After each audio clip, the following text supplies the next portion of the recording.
Germantown Multi Speciality Hospital, Dr. Mir Jawad Zar Khan, National Award winner, Senior Orthopedic Surgeon and Director of Germantown Multi Speciality Hospital। इनके साथ most senior and world experience doctor की team आपकी खिदमत में रहेगी। Doctor Wasif Azam, doctor Bharvi Chandori.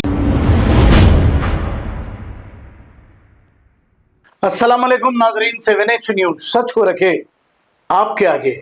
अगर 7 दिन में हलफनामा नहीं मिला तो इसका अर्थ ये सारे आरोप निराधार हैं। चुनाव आयोग कहते हैं कि अगर एक सप्ताह के अंदर आपने एफिडेविट नहीं दिया तो इस कंप्लेंट का कोई मतलब नहीं है।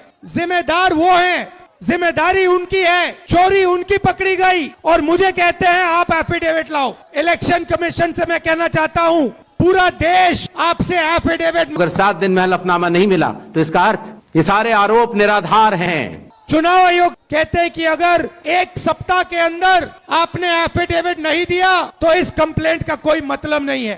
जिम्मेदार वो हैं, जिम्मेदारी उनकी है, चोरी उनकी पकड़ी गई और मुझे कहते हैं आप एफिडेविट लाओ। इलेक्शन कमीशन से मैं कहना चाहता हूं, पूरा देश आपसे एफिडेविट मांगने। Germantown Multi Speciality Hospital, Dr. Mir Jawad Zar Khan, National Award winner, Senior Orthopedic Surgeon and Director of Germantown Multi Speciality Hospital। इनके साथ most senior and world experience doctor की टीम आपकी खिदमत में रहेगी। Doctor Wasif Azam, doctor Bharvi Chandori, senior cardiologist और दीगर specialist doctor की टीम खिदमत अंजाम दे रही है। Robotic surgery, advance cath lab, MRI, operation theatre, ICU, 2D ultrasound and pathological laboratory की 24 घंटे इमरजेंसी सर्विस के साथ अपने तमाम अमराज का मुकम्मल इलाज करवाइए। Germanten multi speciality hospital, opposite to pillar number 150, Attapur, Hyderabad. Please हमारे चैनल को लाइक करिए, शेयर करिए, सब्सक्राइब करना ना भूले। 7H न्यूज आपकी आवाज।